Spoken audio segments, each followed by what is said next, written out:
Manuel Adrien Abello Méndez a 13 ans. Il est né à Oviedo, capitale des Asturies, une région espagnole historique.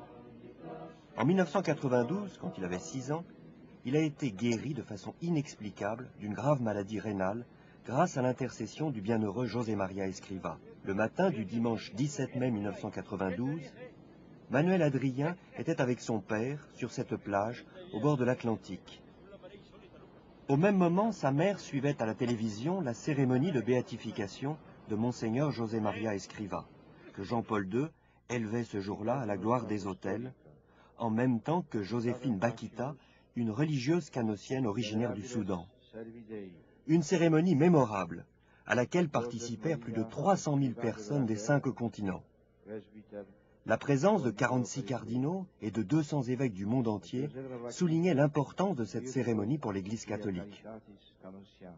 Marie-José Méndez, mère de Manuel Adrien, suit de chez elle la cérémonie, tout en priant, une fois de plus, le bienheureux José María Escrivá pour la santé de son fils. 2 ans plus tôt, une parente lui avait donné une image du fondateur de l'Opus Dei. Ses prières avaient déjà obtenu une amélioration progressive de la santé du petit. Mais ce matin-là, Marie-José eut la certitude de sa guérison. Pendant que je le regardais, j'ai récité la prière et je lui ai dit « Maintenant, tu vas me le guérir complètement. Allez, on arrête les médicaments. » J'ai récité à nouveau la prière, je lui ai encore parlé, il m'écoutait, et moi aussi, et il me souriait. Et j'ai senti que oui, voilà, il était en train de m'écouter. J'étais convaincue que mon enfant était guéri. L'après-midi, mon mari est revenu de la plage avec l'enfant et il m'a raconté qu'à la plage, il était arrivé une chose très curieuse. Il faisait très chaud et le petit m'a dit qu'il avait très froid. Alors, je l'ai allongé sur le sable, je l'ai enveloppé de serviettes et il s'est endormi. Et quand il s'est réveillé, il m'a dit « Je me sens très bien ». Et il va très bien, il est frais comme un gardon. Alors j'ai dit à mon mari que c'était bien ça, que cela s'était produit à l'heure même où j'avais récité la prière. Si j'en étais déjà absolument convaincue, maintenant, je n'en ai pas le moindre doute. Mon fils était guéri. J'ai arrêté les médicaments et le lendemain, alors que ce n'était pas prévu, je l'ai emmené au service de néphrologie infantile. Le docteur Malaga l'a examiné et m'a dit que l'enfant avait une tension normale. Il m'a demandé de revenir quelques jours plus tard pour vérifier que cela n'était pas un effet rebond dû à l'arrêt des médicaments. Et moi je lui ai dit « Non, il est guéri ». Et il m'a dit plus tard, avec des mots que je n'oublierai jamais, « Madame, scientifiquement, il n'y a pas d'explication, mais votre fils est guéri. » Évidemment, lui, il ne savait pas que j'avais récité la prière, car je ne le dis pas au premier venu. Les gens me prendraient pour une folle. Depuis ce jour-là, Manuel Adrien est complètement guéri de l'hypertension artérielle dont il souffrait à cause de la sténose de l'artère rénale droite. Une lésion que la littérature médicale a toujours considérée comme irréversible. Le diagnostic a été inchangé chez l'enfant jusqu'au 17 mai 1992, jour où, d'après sa mère, son hypertension a brusquement cessé, sans aucune intervention ni thérapeutique ni chirurgicale, de telle sorte qu'au cours des examens postérieurs auxquels l'enfant a été soumis, analyse de sang, analyse d'urine, exploration, les résultats ont été totalement normaux. L'enfant mène une vie complètement normale. Et puisque les sténoses des artères rénales sont sans rémission et progressent au contraire sans cesse jusqu'à la destruction éventuelle du rein, ce fait est, du point de vue médical, incompréhensible.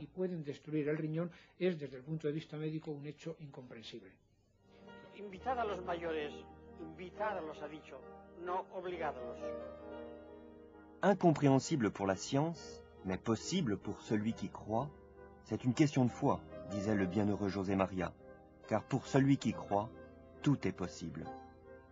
Il a écrit au point 583 de Chemin, son livre le plus diffusé, « Je ne suis pas féru de miracles. Je t'ai dit que ce que rapporte le Saint-Évangile suffise largement à étayer ma foi. Mais ils me font de la peine, ces chrétiens, même pieux et apostoliques, qui sourient à entendre parler de chemins extraordinaires, d'événements surnaturels.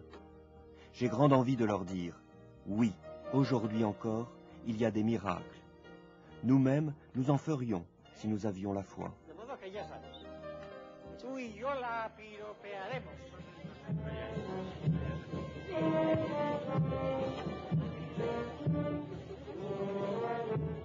Plus de 70 ans se sont écoulés depuis la fondation de l'Opus Dei, et José María Escrivá continue à divulguer à travers ses filles et ses fils le message de la sainteté dans la vie ordinaire, le message de la plénitude de la contemplation au beau milieu de la rue, comme il aimait à dire. Et il continue à inviter les fidèles à s'insérer dans le dynamisme apostolique de l'Église, chacun à partir de la place qu'il occupe dans le monde. Depuis le 26 juin 1975, aux anniversaires de sa mort, et maintenant, jour de la fête du Bienheureux, des messes ont été célébrées en son honneur dans le monde entier.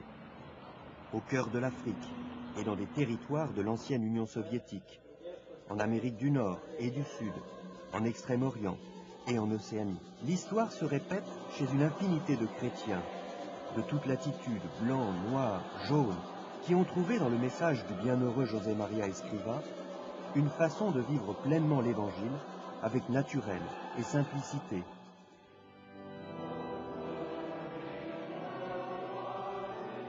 Dans la vie de tous les jours, dans les relations sociales, en famille, dans le travail, quel qu'il soit.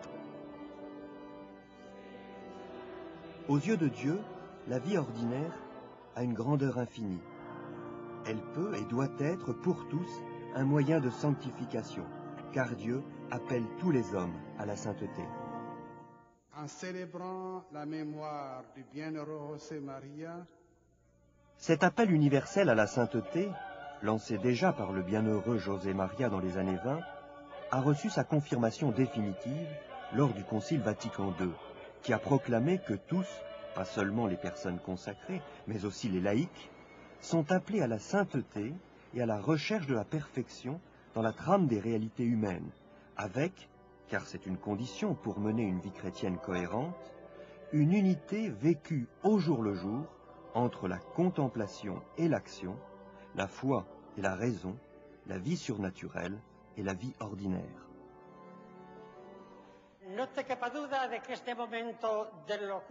N'en doute pas, cette époque de folie est une époque de sainteté. Et dans cette grande ville qui porte le nom de l'apôtre des gentils, il y a beaucoup d'âmes merveilleuses, cachées. Et qui sait si le Seigneur ne voudra pas, après un certain temps, peut-être bref, les mettre sur les autels pour les donner en exemple. Ne t'inquiète donc pas, des âmes saintes, il y en a. Et pas un petit nombre, mais beaucoup. De plus, le Seigneur nous demande à tous, à toi et à moi aussi, d'être saints. Et ce n'est pas moi qui le dis, c'est lui. Est tote perfectis sicut pater meus celestis perfectus est. Soyez saints, comme mon Père céleste est saint. Et cela, il ne le dit pas seulement à ceux qui portent ceci, c'est à tous, aux hommes mariés, aux femmes mariées, aux célibataires, aux ouvriers, aux intellectuels, aux paysans, à tous.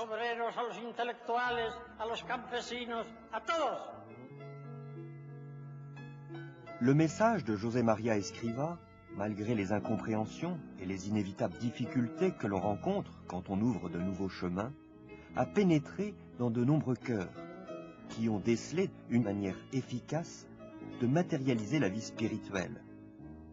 Ce message de la vocation à la sainteté pour tous les baptisés fut reconnu en son temps par Paul VI comme la caractéristique particulière et pour ainsi dire la fin ultime de tout le magistère conciliaire. Sa portée est universelle. Il s'adresse à des personnes aux mentalités les plus diverses et atteint tous les milieux et toutes les situations de la vie.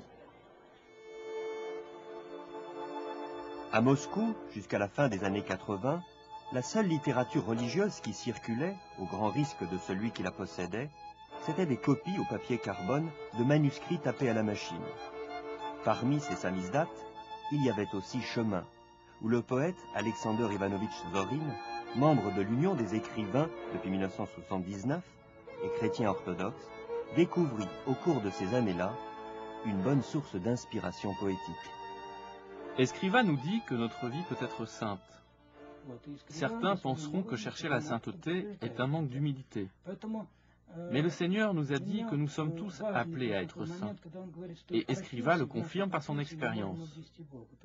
Pour moi, ce fut important d'entendre Escrivá dire que l'on peut trouver Dieu dans sa profession.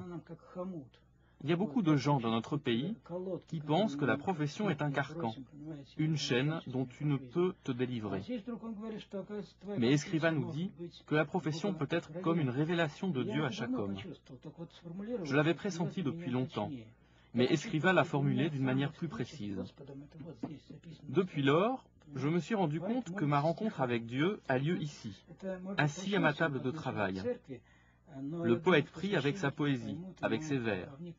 Ce que je vais dire peut paraître un blasphème, mais je suis sûr que les prêtres me comprendront, que mon directeur spirituel me comprendra. Dieu n'est pas moins présent à ma table de travail, dans ma profession, que dans une église, même si j'y vais souvent aussi pour lui rendre visite. Et ça, c'est Escriva qui me l'a appris.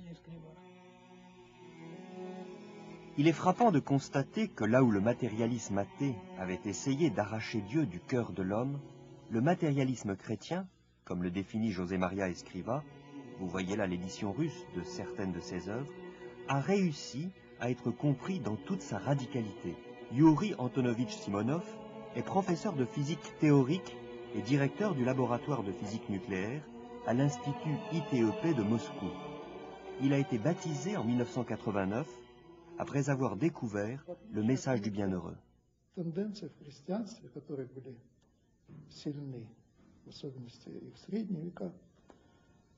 Un aspect important des enseignements de José María Escriva est l'appel à l'humilité et à la concorde. Contrairement à certaines tendances du christianisme qui prédominaient spécialement au Moyen-Âge, José María, qui a souffert personnellement pendant la guerre civile espagnole et a vu mourir beaucoup de gens, lance un appel pour la paix. Il nous dit « il faut unir, il faut comprendre, il faut excuser ». Ne dresse jamais une croix pour rappeler seulement que certains en ont tué d'autres. Ce serait l'étendard du diable. Nous devons tous parvenir à la paix. Ce désir d'unir les gens sous l'égide de la croix me paraît très important, spécialement aujourd'hui, spécialement dans notre pays. J'ai très souvent remercié Dieu parce que notre pays n'a pas connu ce qui s'est passé en Yougoslavie. C'est peut-être dû à une attitude chrétienne, de la part de gens qui ont beaucoup souffert, à la prière des saints, à la prière pour nous du bienheureux José María. Et cela est dû naturellement à la prière de la Mère de Dieu. Nous avons échappé à des choses terribles.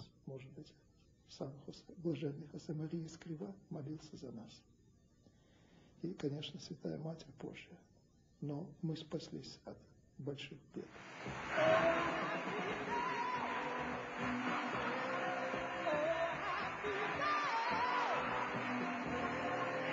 Parmi les centaines de milliers de jeunes qui remplissaient le Champ de Mars le 21 août 1997 au matin, à l'occasion des 12e Journées mondiales de la jeunesse, une Française, membre de l'Opus Dei, Aude Mirkovic, devait saluer le pape avec 69 autres jeunes.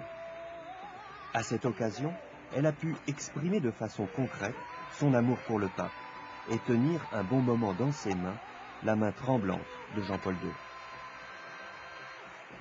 L'exemple de la vie de Monseigneur Escriva, qui est une vie dévouée au service de l'Église du début à la fin, il me semble qu'il avait dit une fois à tous ses enfants, je ne sais plus exactement les termes exacts, mais vous pourrez dire une chose du fondateur de l'Opus Dei, c'est qu'il aimait beaucoup le pape ou quelque chose comme ça.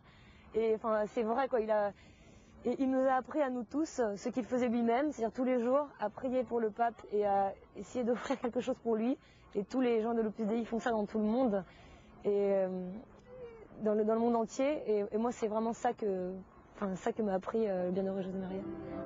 João Carlos Martin est un pianiste brésilien de réputation internationale qui, lors d'une interview, a déclaré être très dévot du bienheureux José María. Il doit à son intercession, explique-t-il lui-même, d'avoir pleinement récupéré ses capacités artistiques après un grave traumatisme crânien survenu à Sofia, la capitale bulgare, en 1995. Après une longue période de rééducation, il avait pu recommencer à jouer du piano, mais il n'avait pas encore beaucoup de résistance. Il devait donner un concert au Carnegie Hall à New York, et 2 semaines avant le concert, après avoir prié intensément le bienheureux José María Escriva, il a demandé un signe à Dieu. J'ai un petit chien chez moi, à Miami, un maltais. Il n'a jamais fait attention à ma musique. Et il ne reste même pas près du piano quand je travaille. Mais ce jour-là, alors que j'avais trouvé une position qui me permettait de tester la résistance de mes mains, j'étais prêt à me rendre ensuite à l'hôpital pour en vérifier l'efficacité. Mon chien a sauté sur la banquette et a commencé à me lécher la main. Il n'avait jamais fait ça et n'a jamais recommencé depuis. Et j'ai senti que le signe était là. 15 jours plus tard, j'ai donné le concert le plus important de ma vie au Carnegie Hall de New York. À l'heure actuelle, je n'ai toujours pas retrouvé l'usage complet de ma main. Je ne peux ni écrire ni manger avec la main droite, mais je suis capable, quand je me mets au piano, de frapper 20 notes à la seconde. Pour moi, même si le mot semble un peu fort, c'est un miracle dans ma vie.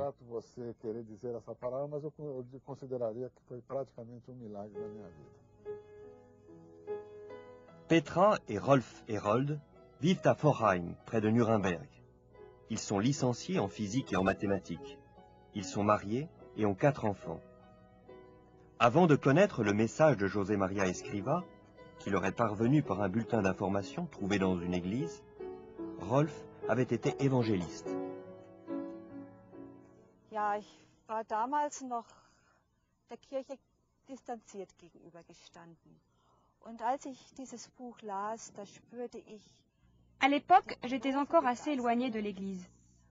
En lisant le livre de Berglar sur le bienheureux José María, j'ai perçu le grand enthousiasme du fondateur de l'Opus Dei à l'égard de l'Église. Il en était véritablement amoureux et il m'a transmis cet amour. J'ai pu dire alors de tout mon cœur, oui à l'Église, oui au pape. Grâce au bienheureux José María, j'ai compris comment donner une cohérence à ma vie, comment lui donner une unité, comment sanctifier mon travail et le transformer en prière. Peu importe de quel type de travail il s'agit, qu'il soit reconnu ou non. Peu importe si c'est une occupation secondaire. Seulement compte l'amour et la diligence avec lesquels on réalise ce travail.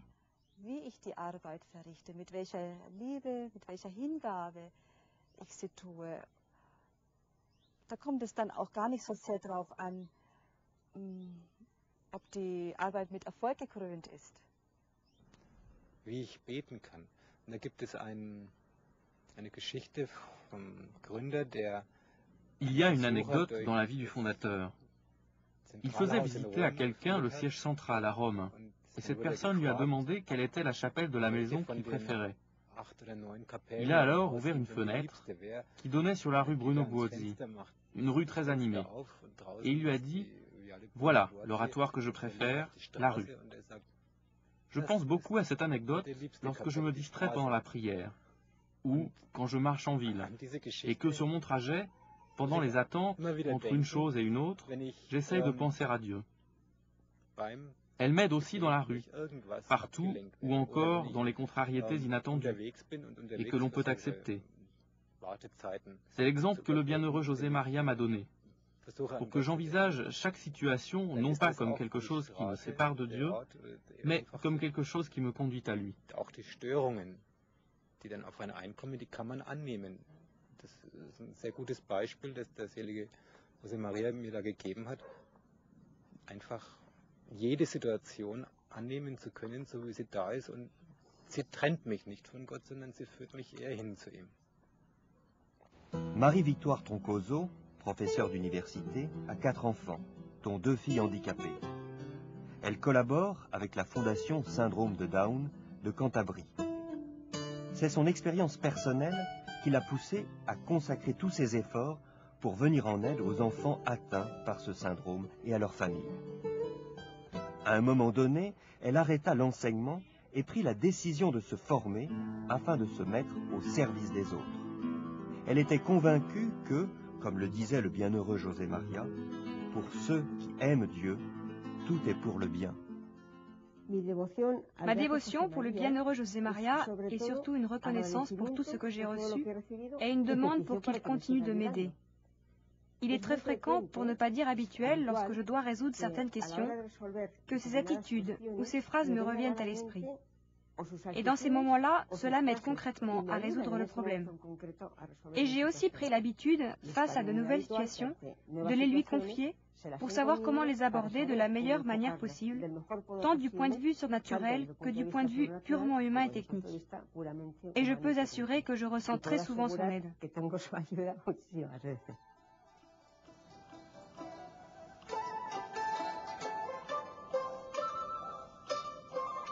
Beaucoup de coopérateurs de l'Opus Dei, surtout en Extrême-Orient, ne sont pas catholiques, ni même chrétiens. Ils apprécient le climat d'amitié et de joie que l'on respire dans les centres de l'œuvre. C'est le cas de Gary Chou, qui est peintre. Son père était balayeur. Sa famille est pauvre et nombreuse. Il n'a pas pu faire d'études artistiques, mais à l'école, pendant que ses camarades étudiaient les caractères chinois, Gary Chou dessinait en cachette. Il a fait des portraits du fondateur de l'œuvre. Je suis en train de mettre une dernière touche à cette scène de Notre-Dame avec l'enfant et un ange qui jouent avec un cerf-volant. Je l'ai peint dans le style de la période Tang. Je ne suis pas encore catholique, mais je pense qu'un jour je serai baptisé. J'aime Jésus, la Vierge Marie et Saint Joseph, et c'est une joie pour moi de les peindre. Je les ai peints plus de 100 fois, et mes tableaux sont partis un peu partout dans le monde. Et quand je les peins, je leur parle, je les prie. Ça, c'est un des premiers portraits que j'ai fait du bienheureux José Maria. Comme on m'a dit qu'il est en train d'adorer Dieu dans l'hostie, j'ai pensé qu'il fallait le représenter concentré, heureux et plein d'amour. Le cardinal James Hickey, archevêque de Washington, apprécie tout particulièrement le concept de filiation divine, l'un des aspects majeurs du message de José Maria Escrivá. Il est très dévot du bienheureux, dont il affirme avoir obtenu 2 faveurs importantes. Pendant le Concile Vatican II, il avait été fortement impressionné par la discussion du chapitre 5 de Lumen Gentium sur l'appel universel à la sainteté. Mais il affirme que ce n'est que plus tard, une fois devenu archevêque de Washington, qu'il a compris ce qu'un tel appel signifiait, en voyant comment ceux qui s'inspirent du bienheureux José Maria le mettaient en pratique.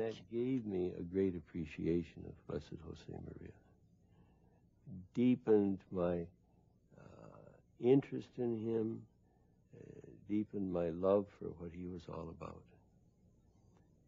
J'en ai retiré une grande estime pour le bienheureux José Maria.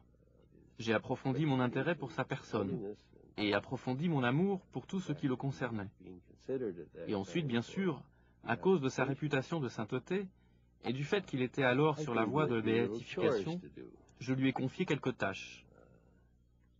Il m'a aidé dans 2 décisions très importantes, des choses dont je pensais qu'elles n'arriveraient jamais et qui sont arrivées. Ce n'était pas le genre de miracle que l'on peut invoquer pour la canonisation, mais c'est le genre de faveur, car il s'agit de 2 faveurs, qui font que je me tourne vers lui chaque fois que ça devient dur, et je lui dis « Et j'ai encore quelque chose à te faire faire ». Je n'ai jamais eu l'occasion de le rencontrer quand j'étais à Rome, et je le regrette. Mais il me semble que je suis arrivé à très bien le connaître à travers ses enfants. Certes, c'est une connaissance de seconde main, mais j'espère qu'au ciel, ce sera une connaissance de première main. I feel that I've come to know him very, very well through his sons. It's second-hand knowledge. Let's hope that in heaven it'll be first-hand knowledge.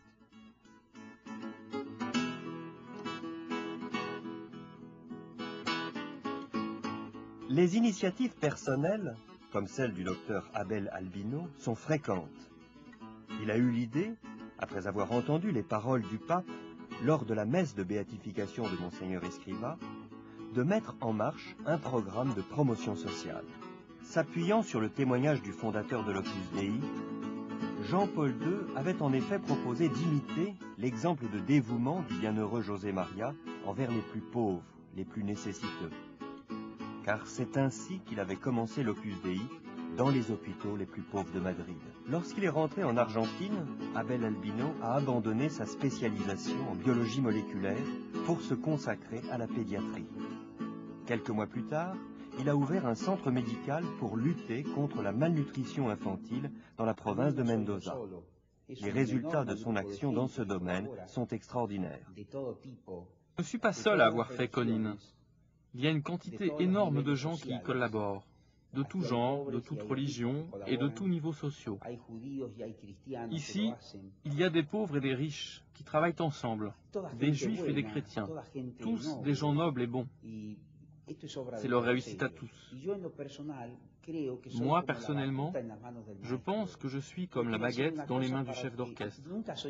Je suis en train de faire une chose dont je n'avais jamais rêvé. Je crois que je le fais parce que Dieu veut que je le fasse. Et je me rends compte que le Père José María, le fondateur, y est pour beaucoup.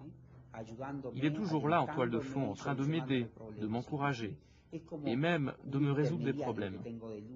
C'est comme un intermédiaire de luxe dont je dispose, qui demande à Dieu de me donner de nouvelles lumières, de nouvelles idées, de nouveaux appuis. En Bolivie, dans les Andes, un sommet a reçu le nom du bienheureux José María Escrivá. Dans le même ordre d'idées, un peu partout en Europe et en Amérique, on a donné le nom du fondateur de l'Opus Dei à des hôpitaux, des rues, des écoles et des institutions diverses.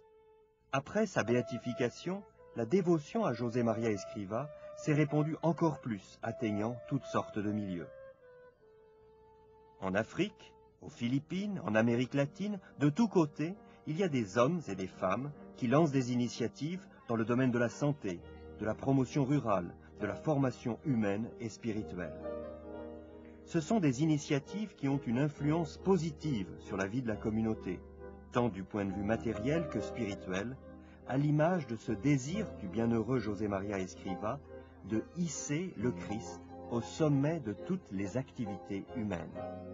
Et moi, quand j'aurai été élevé de terre, j'attirerai tout à moi. José María Escrivá trouvait dans cette promesse de Jésus-Christ la source d'inspiration pour ces initiatives de tant d'hommes et de femmes de toutes les races et de toutes les conditions.